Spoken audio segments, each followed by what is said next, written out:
કાનવાળા લોકો છે, આંખો છતાં પણ આંધળા લોકો છે. તમારું દર્દ એને દેખાશે નહીં, તમારી વાત એને મહેસૂસ થશે નહીં.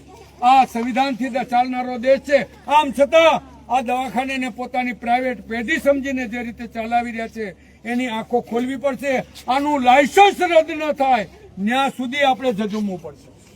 આ લોકો આ દર્દીઓને એક રમકડું સમજી ગયા છે, એક રમવા માટેનું એક એના અખતરા કરવા માટેનું માધ્યમ સમજી ગયા છે. અને અખતરા કરી અને માણસોની આંખો ફોડી રહ્યા છે, માણસોને મારી રહ્યા છે, માણસોને અપંગ બનાવી. એટલે 4 દિવસ પહેલા એક છોકરાને દાખલ કર્યો હતો એક્સિડન્ટમાં. એ છોકરો સાજો સરવો, એને કે તારે પ્લેટ નાખવી પડશે, તારે ઓપરેશન આવશે. 2 કે 3 મહિનું ઓપરેશન કરાવવું. એક મુઠ્ઠી એમાંથી રેતીને ધૂળ કાઢી, પગ કાળો પડી ગયો, તારે કપાવવો પડશે. આ મેનેજમેન્ટ વાળા આવી વાતો કરે છે, આ ડોક્ટરો આવી વાત કરે છે. તો આ શાંતાબા હોસ્પિટલમાં ડોક્ટરોને રાખ્યા છે કે ગધેડા પહેર્યા છે? આ મૂર્ખ લોકો આવી રીતે સારવાર કરી રહ્યા છે. માટે અમે 2 હાથ જોડીને આ માધ્યમથી, મીડિયાના માધ્યમથી આપ બધાને વિનંતી કરીએ છીએ, બધે જાજો, પણ આ ખાટકીવાડે ના આવજો. જો મરવું હોય તો આવજો. બસ. જય ભીમ, જય સંવિધાન, જય ભારત, જય દેવી પૂજક. બીજો નંબર, આપણે પહેલા દિવસે 19 ને 20 ને 21 તારીખે આપણે કીધું હતું કે આ દેવી પૂજકની બૈરા મરી છે એટલે કોઈ મિનિસ્ટર, કોઈ ધારાસભ્ય આ દેવી પૂજકની બાજુમાં નહીં ઉભા રહે. આપણે પોતાના સમાજની ઉપર કોકે એક લાકડીનો ઘા કર્યો છે તો ગુજરાત બંધ કરાવવાનું, મુખ્યમંત્રીની ઓફિસમાં કરીને મુખ્યમંત્રીને તાત્કાલિક એફઆઈઆર કરાવવાની માંગણી કરતા હોય, એસઆઈટીની રચના કરતા હોય તાત્કાલિક, તો 12 દીથા લઈને અમે બેઠા છીએ. અને 12 દિવસથી જો અમે લાશ લઈને બેઠા હોય, તમે તો એક કે મુખ્યમંત્રીમાં કે વિધાનસભાનું અત્યારે સત્ર ચાલુ છે, તમે એક કે વિરોધ પક્ષ વાળા એ પણ અમારો મુદ્દો ન મૂક્યો. તમારે તો અહીંયા વિરોધ કરવા વાળાને ખાલી ગ્રાન્ટનો ભાગ જ પાડવા બેઠા છો વિધાનસભા, બાકી કાંઈ કરતા નથી. અને ઓકે, તમારા પરિવારને, તમારા સમાજને, મારા સમાજ મને મત આપજો, હું મારા સમાજનો વિકાસ કરીશ. આ સમાજનો વિકાસ કોણ કરશે? રાજાશાહી છે હજી. અમારો રાજાશાહી આગળ ભીખ માંગવા જવાની? તમે છો અમારો બનાવેલો ધારાસભ્ય, તમે અમારો રાજા છો. આ પરિવારને આજ લગી, આ કૌશિક વેકરિયાનો જિલ્લો છે, તાલુકો છે, હજી લગી આ પરિવારના આહુડા લૂસવા નથી આવ્યું કે બેન મૂંઝાતા નહીં, અમે જે બનતી છે સહાય કરશું, અમે તમારા કેસને તાત્કાલિક દાખલ કરાવશું. હજી કોઈ ધારાસભ્ય, કોઈ પોતાના આ અમરેલી જિલ્લાનો ધારાસભ્ય નથી આવ્યો. બીજાની તો અપેક્ષા હું રાખી અમે. એટલે તમે તમારા સમાજનો વિકાસ કરવામાં જ વ્યસ્ત રહ્યો અને તમારા સમાજ હાટુથી જ તમે ધારાસભ્ય બન્યા છો. અને આ વર્ષ તો હજી રાજાશાહી ચાલે છે ને. હમણાં ઓલે આપણે ભાઈ નગરપાલિકાની ચૂંટણી આવશે એટલે કાઉન્સિલરને રદ કરવામાં આવશે અને જવાબદારી કોની પાસે આવી જાય? કલેક્ટર આગળ, ચીફ ઓફિસરની જેમ. એટલે તમે તમારા સમાજના વ્યસ્ત રહ્યો, અમારે કોની આગળ જવાનું? રાજાશાહી આગળ. કારણ કે એના સમાજ હાટુથી લડે છે. અને અમારે કોની આગળ અપેક્ષા લઈને જવાનું? ભાઈ, અમરેલીનો કોઈ રાજવીરનો વંશ જીવતો હોય તો કાલે આપણે ન્યાય પણ આવેદન પત્ર દેવા જવું છે કે આ તમે દીધેલી સરકારને રજવાડા અર્પણ કર્યા ને એ અમારી માથે ધ્યાન નથી દેતા. ભાવનગરનો વંશ છે ને એને પણ જઈને આવેદન પત્ર દેવું છે કે ભાઈ આ તમે રજવાડા જેને દાનમાં આપ્યા છે ને અમારી ગરીબ માણસોના આહુડા લૂંટતા નથી. તમે તો જેથી રજવાડા દાનમાં આપ્યા ને તેથી આ ગરીબોને ખંભે ગોદે લીધેલા છે. ગોદે, આરસીભાઈ બોલો, કે તમે ગોદે લીધેલા છે અને આ ગોદેથી મૂક પડતા, આ તમે પડતા મૂક્યા છે. એટલે હવે સહન કરી લેવામાં આવે. તમે પોતાના સમાજના ધારાસભ્ય બન્યા છો તો હવે પણ અમે રાજ્યપાલ સાહેબને એવી માંગણી કરીએ છીએ કે તમે હવ સમાજના ધારાસભ્ય બનાવી દો. બોલો આરસી.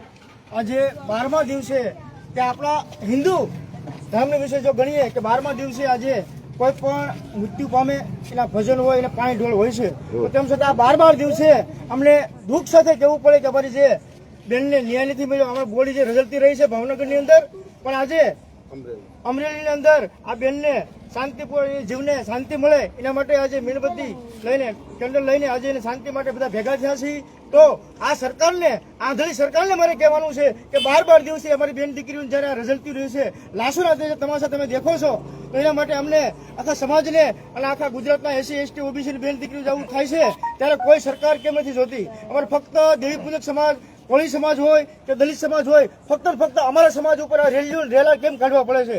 એ સામાન્ય એક અરજી જે પોલીસને સામાન્ય કામ કરવાનું હોય છે, કોઈ પણ સમાજ કે જાતિવાદ નથી આવતો, તેમ છતાં આ કોળી સમાજ હોય કે દલિત સમાજ હોય કે દેવીપૂજક સમાજ હોય ત્યારે ફક્ત ને ફક્ત અમારા સમાજને જ કેમ આવી રેલ્યું અને આવી રીતે બાર-બારથી અમારી લાશો જે મતલબ હોસ્પિટલ પડી છે, રજળે છે, તેમ છતાં ન્યાય નથી મળતો. તો સરકારને કહી છે આવનારી ચૂંટણીમાં અમારા જે દેવીપૂજકના 60 લાખ વોટ છે, અમારા વોટથી જે તમે જીતાવી તમે બેસાડ્યા છે, કોર્પોરેટરો બનાવ્યા છે, ચૂંટણી અંદર ધારાસભ્યો સુધી મોકલ્યા છે, શાસકો સુધી બનાવ્યા છે, મુખ્યમંત્રીઓ સુધી બનાવ્યા છે, અને આપણે કહેવાતા વડાપ્રધાન નરેન્દ્ર મોદી સાહેબ રાજકોટમાં મોટી મોટી કરી ગયા હતા, હાથમાં તલવારીઓ આપી હતી કે આ તલવારીઓ લઈને અમારે હું લડવાનું છે, અમારા અન્યાય માટે અત્યારે હાથમાં હથિયાર લેવા પડે એ દિવસો ન આવે. મોદી સાહેબને એમ કહીએ છીએ કે હવે 24 કલાકનો અમે ટાઈમ આપીએ છીએ, અમારા સમાજ સાથે બધા આગેવાનો મિટિંગ ગોઠવીશું, અને જે અમારે કાયદેસર જે તમે હાથમાં તલવારો જે રાજકોટમાં આપી હતી ને મુખ્યમંત્રી વડાપ્રધાન પહોંચાડ્યા છે એ પાછી અમારે ખેંચવી ન પડે મ્યાનમાં, એ ધ્યાન રાખજો.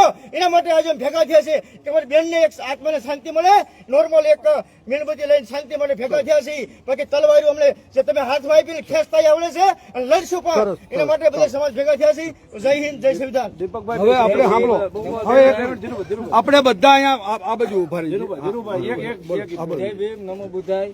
તે જે આ બેનનું જે દુઃખદ અવસાન થયું છે અને આજ 12 દિવસથી અને આનો કોઈ વિકલ્પ નથી આવતો, એટલે તમામ સર્વ જ્ઞાતિને કહેવામાં આવે છે કે આમાં થોડુંક ધ્યાન દો અને આ યોગ્ય રીતે જે આવી રીતે કાર્યવાહી જે કરવાની છે એ યોગ્ય રીતે કરે ને જે કોઈ કસૂરવાર હોય એની માથે કાયદાકીય આવી રીતે કાર્યવાહી થાય અને આ લોકોને ન્યાયની અપેક્ષા મળે. જય ભીમ.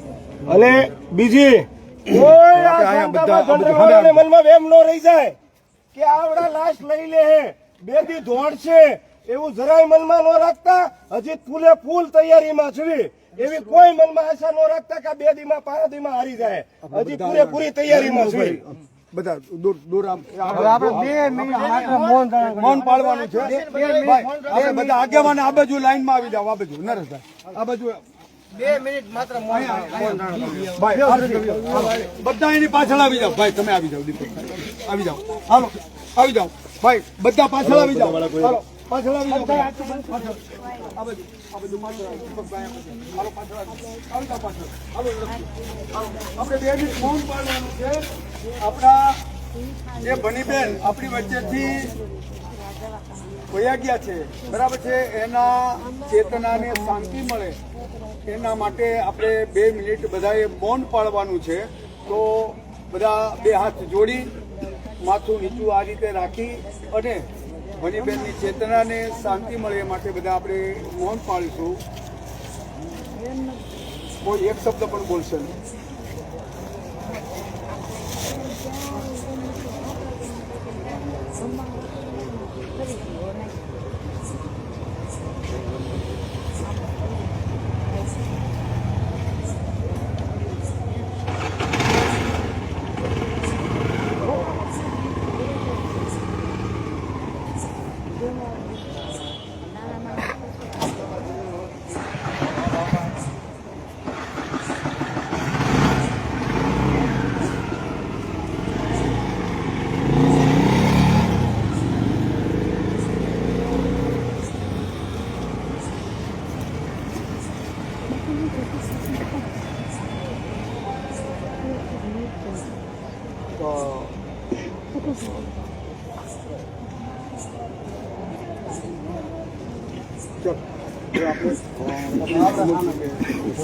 છાવણીમાં બધા છાવણી પછી